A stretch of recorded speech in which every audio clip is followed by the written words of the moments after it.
একটা সময় বার্সেলোনা সাপোর্টাররা বলতো ভিনিসিয়াস গোল করা শিখতে শিখতে আনসু ফাতি ব্যালন ডিওর জিতে লিজেন্ড হয়ে যাবে।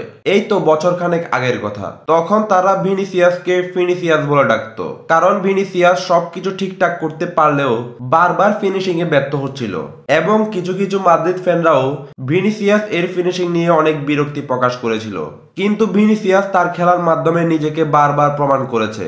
সেই ভিনি কিছুদিন আগে ব্যালন ডিওর জিতলো না, অর্থাৎ তার প্রাপ্য ব্যালন ডিওর থেকে তাকে বঞ্চিত করা হলো।